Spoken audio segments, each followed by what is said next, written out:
ang Panginoon. Viva poong Jesus Nazareno, awit at papuri alay namin sa'yo. Dinggin ang dalangin at pagsamo ng bayan mo. Viva poong Jesus Nazareno.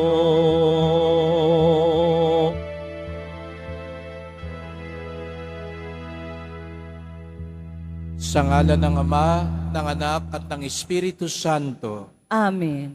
Ang pagpapala ng ating Panginoong Jesucristo, ang pag-ibig ng Diyos Ama, at ang pakipagkaisa ng Espiritu Santo, naway sumainyong lahat. At sumaiyo rin. Mga kapatid, tayo tinipon bilang isang angkan ng Diyos upang sama-sama tayong magpasalamat at mag-alay sa ating Ama sa langit sa pamamagitan ng ating mahal na pong Jesus Nazareno. Tanggapin natin siya sa ating puso. Buksan natin ang ating mga isipan upang ang kanyang landas, katotohanan at pagpapala ay sumaatin. Upang tayo maging marapat gumanap sa banal na pagdiriwang, aminin natin ang ating mga kasalanan at humingi tayo ng tawad sa Diyos. Inaamin ko Sa makapangyarihang Diyos at sa inyo mga kapatid, na lubha ako nagkasala sa isip, sa salita, sa gawa, at sa aking pagkukulang. Kaya isinasamo ko sa mahal na Birheng Maria, sa lahat ng mga anghel at mga banal, at sa inyo mga kapatid, na ako'y panalangin sa Panginoong ating Diyos. kawan tayo ng makapangyarihan Diyos, patawarin tayo sa ating mga kasalanan, at patnubayan tayo sa buhay na walang hanggan. Amen. Panginoon, kawan mo kami. Panginoon, kaawaan mo kami. Kristo, kawan mo kami. Kristo, kaawaan mo kami. Panginoon, kawan mo kami. Panginoon, kaawaan mo kami. Manalangin tayo.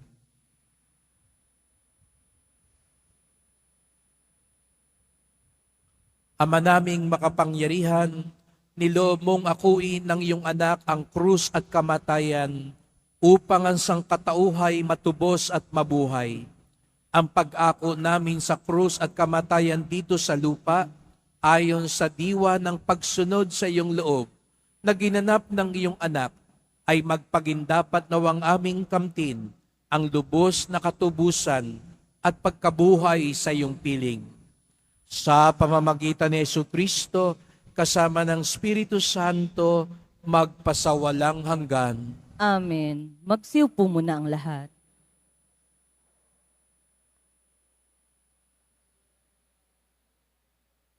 Pagbasa mula sa aklat ni Propeta Jeremias. Nang pasimula ng paghahari sa Huda ni Joakim, na anak ni Josias, tumanggap si Jeremias ng pahayag mula sa Panginoon. Tumayo ka sa bulwagan ng templo at magsalita ka sa mga naninirahan sa lahat ng lungsod sa Huda na naparoon upang sumamba.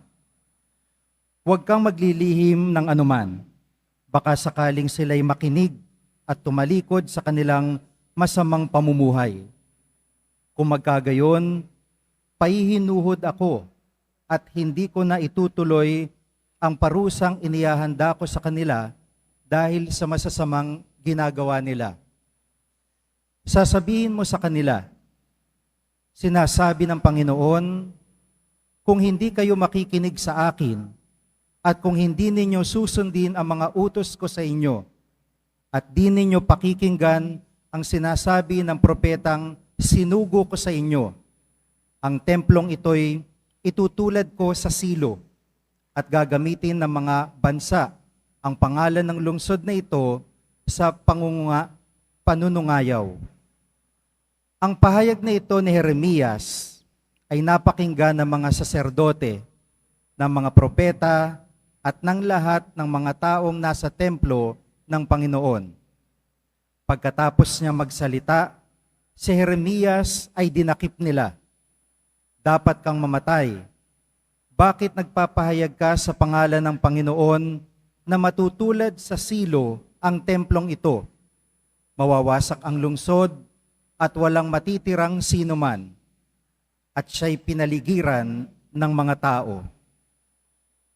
Ang salita ng Diyos. Salamat sa Diyos. Panginoon, iyong dinggin, akong iyong ginigiliw. Panginoon, iyong dinggin, akong iyong ginigiliw. Ang nangamumuhi ng walang dahilan, higit na marami sa buhok kong taglay. Daming sinungaling na nagpaparatang, ang hangad sa akin ako ay mapatay. Ang pag-aari kong di naman ninakaw, nais nilang kunit dapat daw ibigay. Panginoon, iyong dinggin, akong iyong ginigiliw. Dahilan sa iyo, ako'y inaglahi, napahiyang lubos sa pagkaunsyami. Sa mga kapatid, parang ako'y iba. Kasambahay ko na'y di ako kilala. Ang pagmamahal ko sa banal mong templo, matinding-matindi sa kalooban ko. Sa akin bumagsak, paghamak sa iyo. Panginoon, iyong dinggin, akong iyong ginigiliw. At sa ganang akin, ako'y dadalangin sa iyo o poon, sana iyong dinggin. Sa mga panahon na iyong ibigin, dahil sa dakilang pag-ibig sa akin, ang iyong pangakong pagtubos ay sundin. Panginoon, iyong dinggin, akong iyong ginigiliw. Magsitayo na po ang lahat.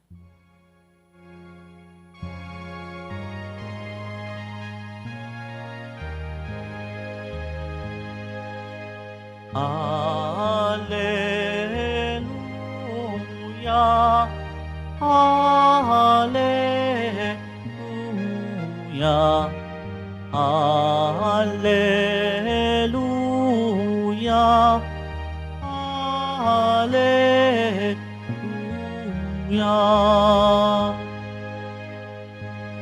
Balita sa inyo ngayon, salita ng Panginoong iiral habang panahon.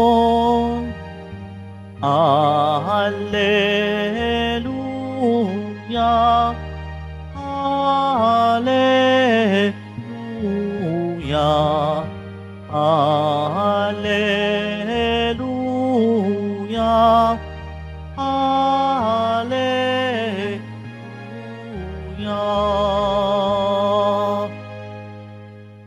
Sumainyo ang Panginoon, At sumaiyo rin.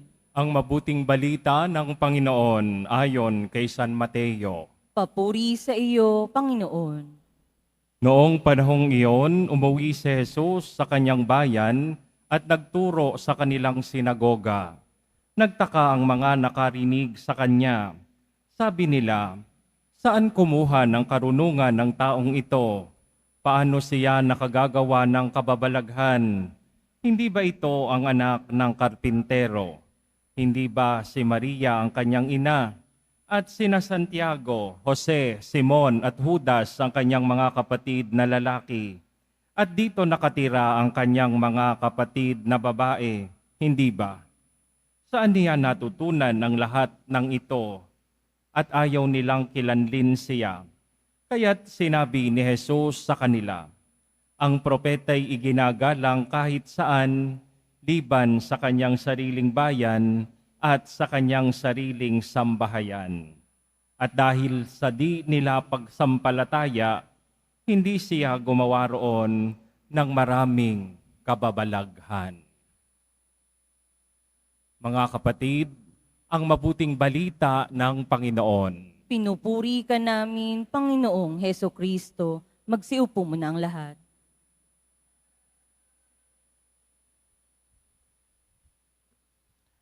Magandang umaga po sa inyong lahat at maligayang pagdating sa tahanan ng ating mahal na pong Jesus Nazareno. Pinagdarasal din natin ang mga nasa online, lalo na po mga may sakit, nag-aalaga sa may sakit, at mga kababayan kadeboto natin mula sa iba't ibang panig ng bansa daigdig na nais sumama sa pagdiriwang ng misa dito sa Quiapo. sa Basilica Minor at Pambansang Dambana ni Jesus Nazareno. Araw ng debosyon, araw ng mga deboto, at higit sa lahat, araw ng ating pinakamamahal. Kaya't bigyan natin ng papuri, parangal at pasasalamat ang ating minamahal na Nuestro Padre Jesus Nazareno. At tayo po'y mapalad ngayong umagang ito. Meron pong kasama tayong dalawang pari na sa misang ito upang samahan tayo sa pagdedebosyon at upang kanilang tanggapin din ang mahal na pong Jesus Nazareno sa kanilang mga parokya. Maaga pa ho silang nagbiyahe at galing sila pareho po sa Rizal, sa Diocese ng Antipolo. Marami po tayong mga deboto sa probinsya ng Rizal at ang mga parokya sa Rizal ay kadalasang humihiling ng dalaw ng Nazareno. Kaya atin pong i-welcome dito sa Quiapo si Father Eldrick Peña ng Our Lady of the Rosary Parish sa Cardona, Rizal, at Father Amard Balatbat, ang Rector ng Diocesan Shrine and Parish of St. Clement sa Angono, Rizal. Palapakan po natin sila. Welcome po, Father. Kaya kung mapapansin po ninyo, nandito rin sa ating harapan ang imahe ni San Clemente, galing po sa Angono. So siya po'y dumalaw dito nung nakalipas na araw at bilang bahagi rin ng kanilang paghahanda sa pagdalaw naman ng ating mahal na pong Jesus Nazareno sa kanilang parokya. Nakakatuwang isipin na lalo na ngayon po na dinadalaw ang iba't ibang mga parokya ng pong Nazareno. Sa katunayan, halos sabay-sabay silang 5 na lumalabas at pumupunta. Hindi lang ito tuwing Enero, kundi buong taon ay dinadala siya sa iba't ibang mga lugar sa pakiusap ng mga tao. At kami po mga pari ay nagpupunta sa mga lugar na ito at damang-dama namin ang mainit na pagtanggap, ang marubdob na hangarin ng mga taong makapiling ang ating mahal na pong Jesus Nazareno. At dito lang sa atin, ngayon, mula kanina at hanggang mamayang gabi yan, mag-uumapaw ang mga tao sapagkat nais nating tanggapin si Jesus Nazareno. Sapagkat alam natin sa pagtanggap natin sa Kanya, tinatanggap natin ang Kanyang liwanag, ang Kanyang awa, ang Kanyang lakas, ang Kanyang pagmamahal at biyaya. Ang naniniwala, natatanggapin nila ang biyaya at himala ng pong Nazareno, itaas ang kamay at pumalakpak ng mas malakas.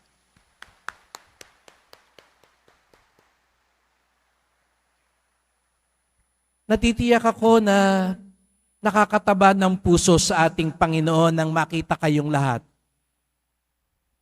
Na di alintana ang lugar, ang oras, ang iba pang mga alalahanin para lang makapiling siya. Ngunit alam niyo po mga kapatid, bagamat ngayon tayo, ang dami-rami natin, nung panahon, nung siya'y nandito sa lupa, hindi naging ganitong kainit ang pagtanggap sa Kanya. Nakakalungkot isipin yun. Nung siya'y nabubuhay dito sa lupa, mismong mga kababayan niya, kababata niya, kamag-anak niya, hindi siya tinanggap ng ganito. Hindi siya pinapalakpakan. Hindi siya inaanyayahan dito nga sa atin. Ang pong Nazareno mula Ilocos hanggang sa Bisaya. Kung pwede nga lang sa Mindanao, mahirap lang magbiyahe. Pero inaanyayahan siya.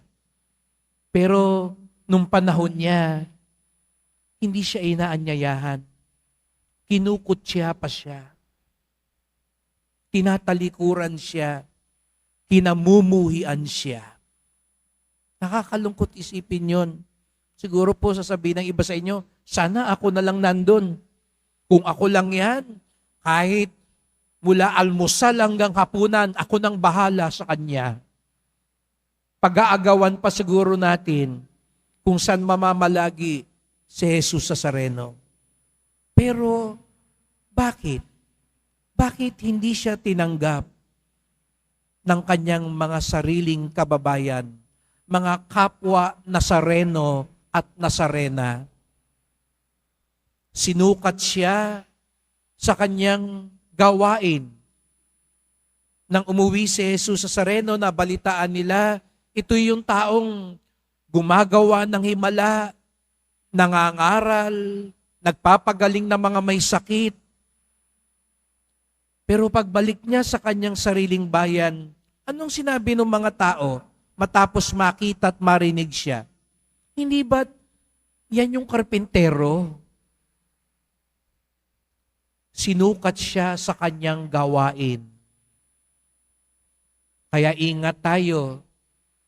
Minsan nanunukat din tayo sa tao tungkol sa kanyang gawain, tungkol sa kanyang estado sa buhay. Hindi ba yan yung nakatira lang dyan sa kanto? Di naman may kaya yan. Saan nakapag-aral yan? Kaya diba minsan tayo rin, pag tumitingin tayo sa tao, anong trabaho mo? Pag sinabing, nagtatrabaho ito sa bangko, nagtatrabaho to sa Makati. Sasabihin mo pa sa anak mo, sagutin mo na ha. Ayan. Pero pag sinabing, dun sa Quiapo, taga Quiapo lang yan, taga Tondo lang yan. Messenger lang yan. Naku, wag na yan. Maghanap ka ng iba. Wala kang kinabukasan dyan. Ganun ho ba tayo?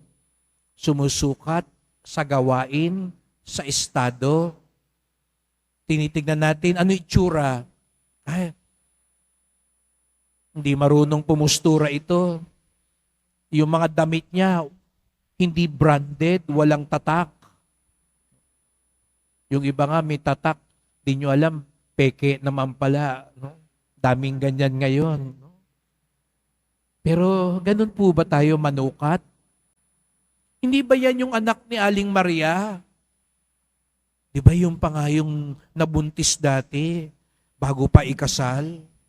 Yung mga marites nung Nazaret, hindi nila nakakalimutan yun. Di ba yan yung anak nung disgrasyada? Anak yan ni Mang Jose. Sino ba naman si Mang Jose? Ordinaryong karpentero lang din naman yun. Sinusukat natin ang pamilya. Sinusukat natin ang pagmulan. Pero alam nyo mga kapatid, sabi nga po, ang mas malalim na dahilan kaya hindi nila natanggap si Jesus Nazareno, bagamat narinig na niya sila, bagamat nabalitaan na nila ang ginawa niya, inggit. Kaya nga may kasabihan tayo, ang inggit, pikit. Kasi pag tao daw inggit, pikit ang mata. Pikit ang mata sa katotohanan. Ipipilit pa rin yung kanyang pinaniniwalaan dahil sa inggit. Paano aangat yan? Katulad lang naman natin yan. Kaya alam nyo raw po mga kapatid, ang taong puno ng inggit, masungit. Ayan, tingnan nyo nga ang katabi nyo, mukha bang masungit? Di naman siguro, no? Ang taong inggit, pumapangit. Huwag nyo nang tingnan ng katabi nyo, mahirap na. No? Baka mapaaway pa kayo. No? Nakita nyo, ang daming hindi magandang katangian ng isang taong inggit. Ang isang taong inggit, kailanman hindi magiging masaya.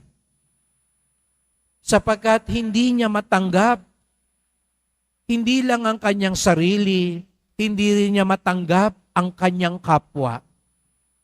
Kaya mga kapatid, hanggang ngayon, maaari pa ring itakwil si Jesus Nazareno kapag hinahayaan nating maghari ang inggit sa ating kapwa. At ano rin daw po ang pinakaugat ng inggit? Hindi lang ito nakatuon sa taong kinaiinggitan natin. Hindi lang ito nakatuon sa ating kalagayan. Bagamat ito ang unang level ng pagkainggit. Hindi ka natutuwa kung ano meron ng ibang tao. At dahil din doon, hindi ka natutuwa kung ano meron ka. Kita niyo po yung inggit? Kaya sabi ko sa inyo, ang inggit pikit. Ang inggit masungit. Ang inggit pangit. Bakit? Hindi niya makita at matanggap ang kabutihan ng iba. Magaling si Jesus sa Nazareno, pero ayaw nilang makita ito. Mahina sila, ayaw rin nilang makita ito. Ngunit ang punot dulo ng pagkainggit, hindi nila makita ang nagagawa ng Diyos.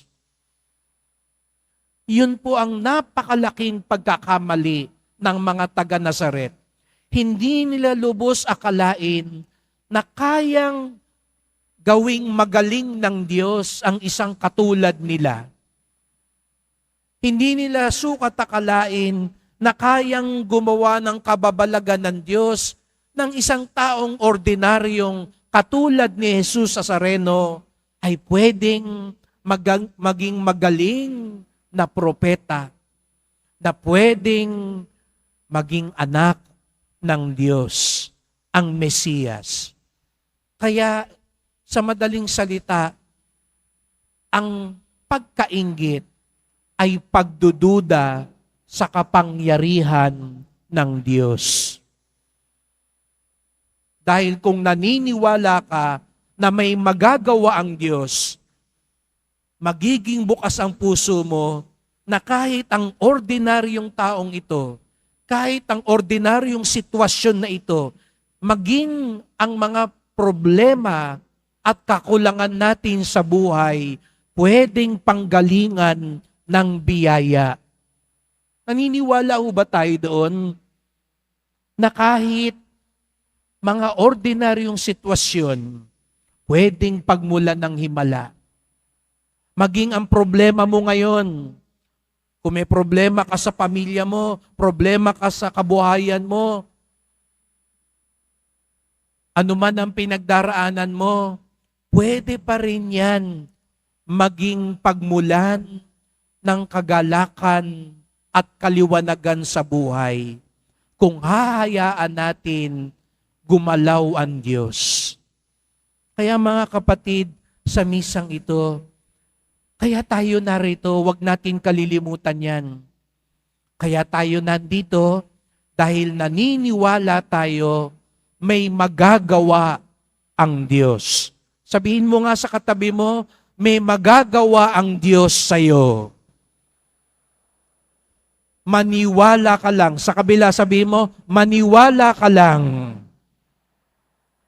Kaya mga kapatid, hindi lang tayo nag-aabang sa himala. Higit sa lahat, naniniwala tayong may magagawa ang Diyos. Huwag natin hayaang sirain ng inggit ang ating mga buhay. Hindi ka magiging masaya kapag ang tinitignan mo yung ginagawa ng ibang tao. May ibang tao naman kasi, buong araw na lang, wala ka ng ibang pinagmasdan, inaabangan kung ano ginagawa ng iba. Huwag niyong ubusin ang oras niyo doon. Sa halip, ialay natin ang oras natin sa magagawa ng Diyos, lalo na sa ating buhay. Yun ang hindi nagawa ng mga taga-Nazaret. Kaya nga sabi sa Ebanghelyo, umalis na lang si Jesus sa Nazareno at hindi gumawa ng himala. Sapagkat kapag daw hindi handa ang mga tao, hindi makapaghihimala ang Nazareno. Kapag hindi lubos ang paniniwala ng mga tao, kahit gumawa ng kababalagan si Jesus, hindi pa rin ito makikilala ng mga tao sapagkat hindi bukas ang kanilang puso. Ito yung ipagdasal natin mga kapatid, maging handa tayo sa magagawa ng Diyos sa atin. Huwag mong sabihin sa sarili mo, wala na. Hindi malulutas tong problemang to. Wala na. Wala nang pag-asa tong anak ko. Wala nang pag-asa tong asawa ko. Wala nang pag-asa tong bayan ito. Minsan natutokso tayo. Pinanghihinaan tayo ng loob. Gusto na nating sumuko. Gusto na nating sabihin, tapos na ang lahat. Pero hindi. Gustong sabihin sa iyo ng Nazareno, huwag kang tumulad sa mga kababayan ko. Ang nasa isip nila, wala akong magagawa. Ang nasa isip lang nila, pagkainggit. Sa halip, buksan natin ang ating puso at ating paniwalaan. Ano man ang mangyayari, ang tunay na deboto, ang tunay na nananalig, handa sa magagawa pa ng Diyos sa ating buhay. Handa pa ang Diyos, bigyan ka ng isa pang pagkakataon. Handa ang Diyos, patawarin ka kung marami kang pagkakamali sa iyong buhay. Handa ang Diyos, tuwiring ka sa iyong buhay, magbalik loob ka lang sa Kanya. Handa ang Diyos, ayusin ang iyong pamilya, magsama-sama lang kayo na tumawag sa Kanya. Handa ang Diyos, panibaguhin ang ating bayan kung hahayaan lang nating manaig ang katotohanan, katarungan at kabutihan ng Diyos sapagkat may magagawa pa ang Diyos. Kaya't sama-sama po tayong magdasal.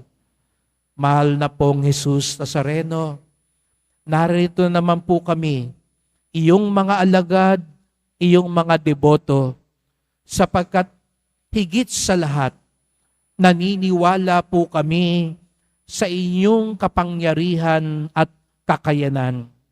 Patawad po, kung minsan kami nagkukulang sa pag-asa, kami nagdududa, kami nagmamaliit, kami gumagaya sa panukatan ng mundo. Nawa, maging bukas lagi ang aming puso sapagkat alam namin walang imposible sa inyo sapagkat lubha kayong maawain, mapagmahal at mapagpasensya sa amin. Tulungan at turuan niyo po kaming tularan kayo upang sa gayoy maging handa kami sa iyong mga biyaya at magagawa sa aming buhay. Mahal na pong Jesus Nazareno, kawaan niyo po kami, basbasan niyo po kami. Amen. Amen. Magsitayo na po ang lahat.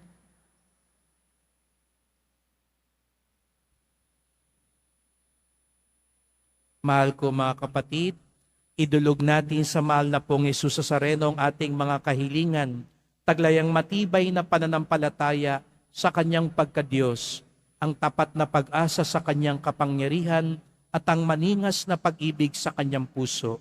Ang ating tugon, mahal na pong Jesus Nazareno, kaawaan mo kami.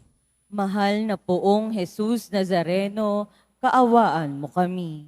Upang ang Eukaristiya na ating tinatanggap sa komunyon at inihahandog sa misa bilang alaala ng mga hirap ng mananakop ay magdulot sa atin ng wagas na pagmamahal sa Diyos at sa kapwa. Manalangin tayo. Mahal na poong Jesus Nazareno, kaawaan mo kami. Upang ang panalangin ni Jesus Nazareno sa halamanan ng Getsemani, na dito'y pinawisan siya ng dugo, ay maghasik sa atin ng pagkahilig sa panalangin, na siyang mabisang lunas sa lahat ng karamdaman ng tao. Manalangin tayo. Mahal na poong Jesus Nazareno, kaawaan mo kami. Upang ang kanyang koronang tinik, damit na purpura at krus ay magpaalaala sa atin na ang kanyang mga aral at simulain bilang hari ng sanlibutan ay dapat maghari sa ating isipan, angkan at lipunan. Manalangin tayo. Mahal na Poong Jesus Nazareno, kaawaan mo kami. Upang sa bisa ng kanyang pagpasa ng krus sa mga lansangan sa Jerusalem, ay matuto tayong makiramay at makihati sa mga kahirapan at tiisin ng kapwa. Manalangin tayo. Mahal na Poong Jesus Nazareno, kaawaan mo kami. Upang tulungan tayo ng mahal na Birhen, ina ng hapis, na maging tunay na larawan ng kanyang anak sa isip, wika at gawa, nang sa gayon ay makamit ang ating kahilingan sa Poong Jesus Nazareno. Manalangin tayo. Mahal na Poong Jesus Jesus Nazareno, kaawaan mo kami. Tahimik nating idulog ang iba pa nating kahilingan.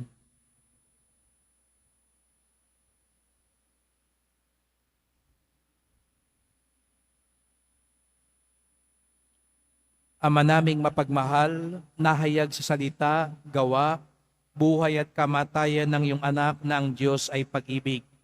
Maipahayag dinawa namin ang katotohanan ito sa pamamagitan ni Jesus Nazareno, Panginoon namin, magpasawalang hanggan. Amen. Magsiupo muna ang lahat.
Sitayo na po ang lahat. Manalangin kayo mga kapatid upang ating paghahain ay kalugdan ng Diyos amang makapangyarihan. Tanggapin nawa ng Panginoon itong paghahain sa iyong mga kamay, sa kapurihan niya at karangalan, sa ating kapakinabangan at sa buong sambayanan niyang banal. Ama naming lumikha sa ikapagpapatawad ng mga kasalanan, maganap nawa ang paghahain ito na sa dambana ng krus ay siyang pumawi sa kasalanan ng buong mundo.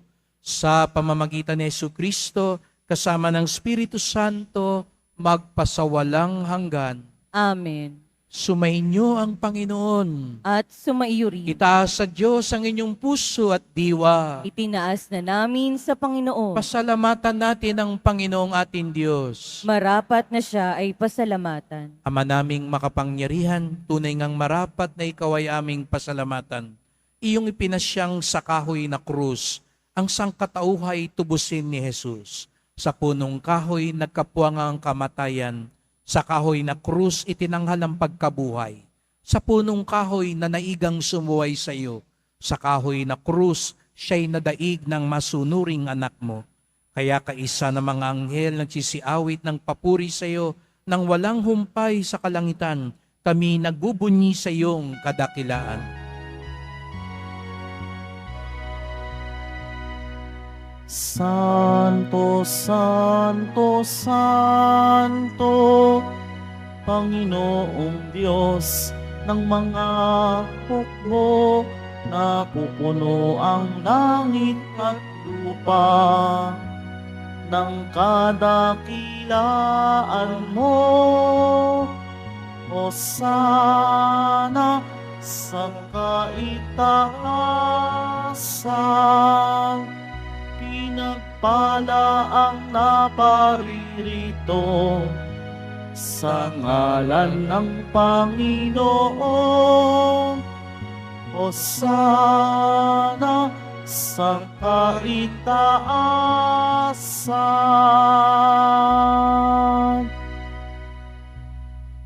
Ama naming banal, ikaw ang bukal ng tanang kabanalan. Kaya't sa pamamagitan ng iyong Espiritu, gawin mong banal ang mga kaloob na ito, upang para sa amin maging katawan at dugo ng aming Panginoong Jesucristo. Bago niya pinagtiis ang kusang loob na maging handog, hinawakan niya ang tinapay, pinasalamatan kanya. Pinaghati-hati niya iyon.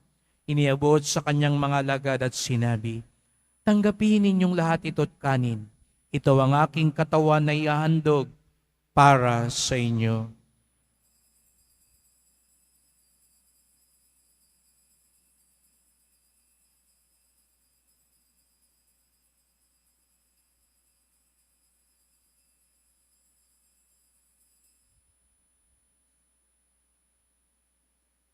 Gayun din naman ang matapos ang hapunan, hinawakan niya ang kalis. Muli kanyang pinasalamatan. Iniabot niya ang kalis sa kanyang mga lagad at sinabi, "Tanggapin ninyong lahat ito't inumin. Ito ang kalis ng aking dugo, ng bago't walang hanggang tipan. Ang aking dugo na ibubuhos para sa inyo at para sa lahat sa ikapagpapatawad ng mga kasalanan. Gawin niyo ito sa pag-alala sa akin."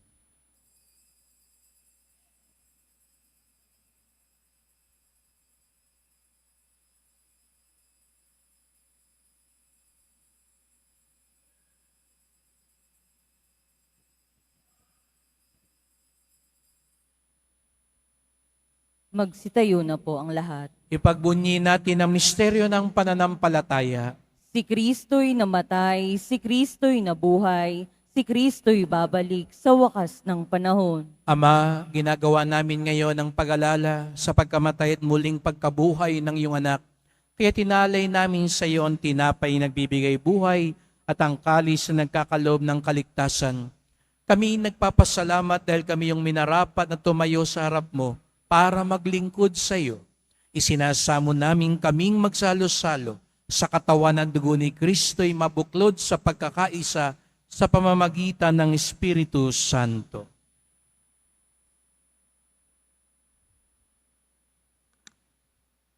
Ama, lingapin mo ang iyong simbahang laganap sa buong daigdig. Puspusin mo kami sa pag-ibig, kaysa ni Francisco na aming Papa, at ni Jose na aming Obispo at ng Tanang Kaparian. Alalahanin mo rin ang mga kapatid naming nahimlay na may pag-asang sila'y muling mabubuhay. Gayon din ang lahat ng mga pumanaw. Kaawaan mo sila at patuloyin sa iyong kaliwanagan. Kaawaan mo at pagindapating kaming lahat na makasalo sa iyong buhay na walang wakas. Kaysa ng mahalabiring Maria na ina ng Diyos, ng kabiyak ng puso niyang si San Jose, kaysa ng mga apostol ni San Juan Bautista, at ang lahat ng mga banal na si San Clemente na namuhay dito sa daigdig ng kalugod-lugod sa iyo, may pagdiwang nawa namin ang pagpupuri sa ikararangal mo sa pamamagitan ng iyong anak na aming Panginoong Hesukristo.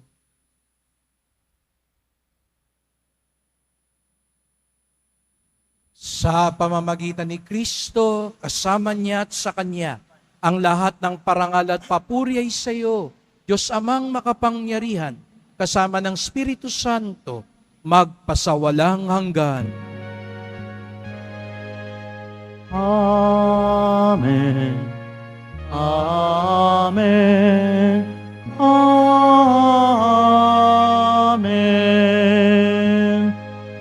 Amen.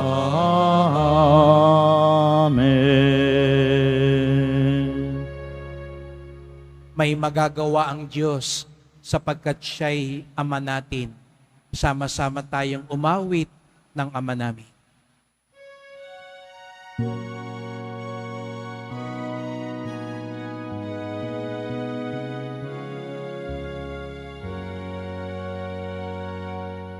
Ama namin, sumasalangit ka, sambahin ang ngalan mo, mapasa amin ang kaharian mo, sundin ang loob mo.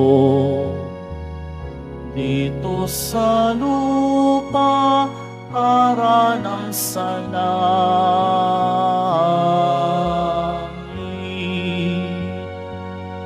Bigyan mo kami ngayon ng aming kakanin sa araw-araw, at patawarin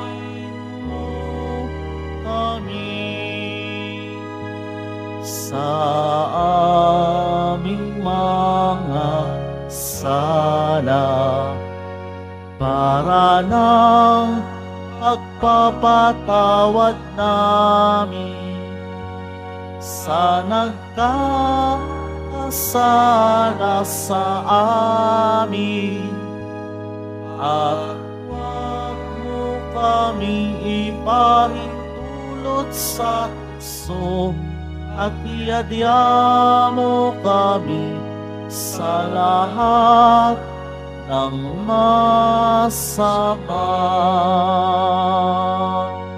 Inihiling namin kami adya sa lahat na masama, pagkalooban ng kapayapaan araw-araw, iligtas sa kasalanan, ilayo sa lahat ng kapahamakan, samantalang aming pinananabikan ang dakilang araw ng pagpapahayag ng tagapagligtas naming si Jesucristo.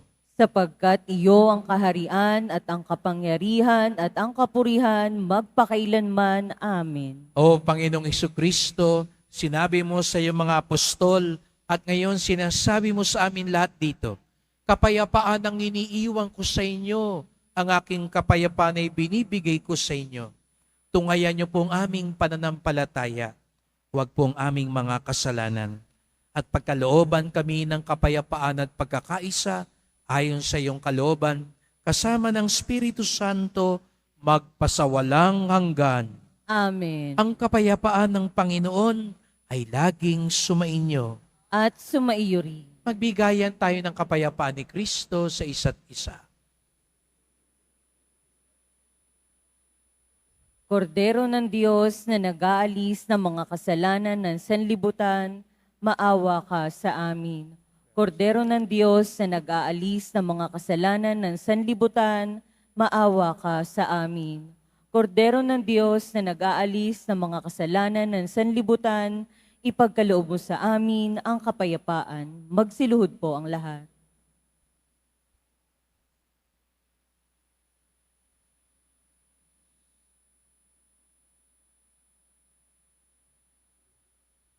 Narito ang ating Panginoong Jesucristo, ang kordero ng Diyos na nag-aalis ng mga kasalanan ng sanlibutan, mapapalad ang inaanyayahan sa kanyang piging.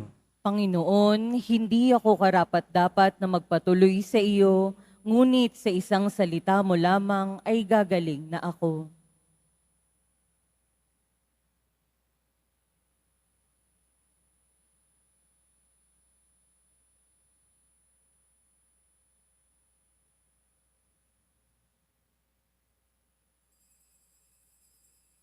Para sa lahat ng tatanggap ng banal na komunyon, sasagot po tayo ng amen pagkasabi ng pari o ng lay minister ng katawan ni Kristo at isubo agad sa bibig bago umalis sa harapan ng pari o lay minister. Sumunod po tayo.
Magsitayo na po ang lahat. Manalangin tayo. Panginoong Hesukristo, kaming nagsalo-salo sa banal na pakikinabang ay nakikiusap sa iyo na ang mga nasagip ng kahoy na krus na nagbibigay buhay ay iyong ihatid sa pagkabuhay sa kaluwalhatian, sapagkat ikaw ang Panginoon, magpasawalang hanggan. Amen. O mahal na San Clemente, dumating na ang sandali ng iyong pag-alis sa aming parokya at pamayanan. Salamat po. Udyo ka ng pagmamahal mo, minarapat mo na makiisa sa amin sa loob ng ilang araw. Hindi kayang bigkasin ng aming mga labi ang pasasalamat na nag-uumapaw sa aming mga puso. Patuloy mo kaming ipanalangin sa Diyos. Mahal na San Clemente, magbalik kang muli at buong puso ka naming aantayin ng may buong kagalakan. Baunin ang aming pusong nagmamahal sa iyo. Huwag mo kaming hayaan na kami makalimot sa iyong pag-aaruga. Itinatalaga namin ang aming buhay sa pagpapatuloy ng iyong sinimulan. Patuloy kaming magiging daluyan ng pag-ibig, pag-asa at pananampalataya sa aming kapwa upang kaming lahat ay magkaisa at magkaroon ng kapayapaan sa aming parokya at pamayanan. Mahal na San Clemente, ay pakamtan mo sa amin ang iyong saklolo. Amen. Magsitayo na po tayo para sa pagbabasbas. Salamat muli, Father Aymard at Father Edric din po, at sana maging mabiyaya din ang pagdalaw ng Pong Nazareno sa inyong mga pamayanan. Sumainyo ang Panginoon. At sumaiyo rin. Mahal na Pong Jesus Nazareno, iniayag mo sa pamamagitan ng krus ang walang maliw na pag-ibig ng Diyos sa sangkatauhan. Pakinggan mo ang kahilingan ng iyong angka na nagsusumamo sa iyo. Makamtanawa nilang iyong katugunan at tanggapin ang kasagutan ng may utang na loob na tinatanaw. Basbasan din po ninyo ang dala nilang mga imahen at dasalan. Sa pamamagitan ng bendisyon na ito, naway maalala nila mga pangako sa binyag na ikaw ang kanilang iibigin at paglilingkuran bilang Panginoon, magpasawalang hanggan.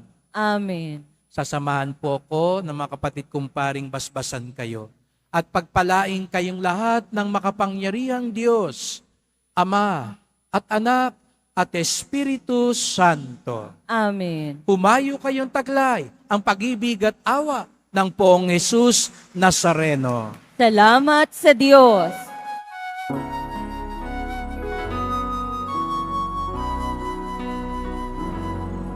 Nuestro Padre Jesus Nazareno, sinasamba ka namin, pinipintuho ka namin, aral mo ang aming buhay at kaligtasan. Nuestro Padre Jesus Nazareno, iligtas mo kami sa kasalanan. Ang krus mong kinamatayan ay sagisag ng aming kaligtasan. Nuestro Padre Jesus Nazareno, inarangan ka namin. Nuestro Padre Jesus Nazareno, iluwalhati namin. Nuestro Padre Jesus Nazareno, inarangal ka namin. Nuestro Padre Jesus Nazareno, iluwalhati ka namin.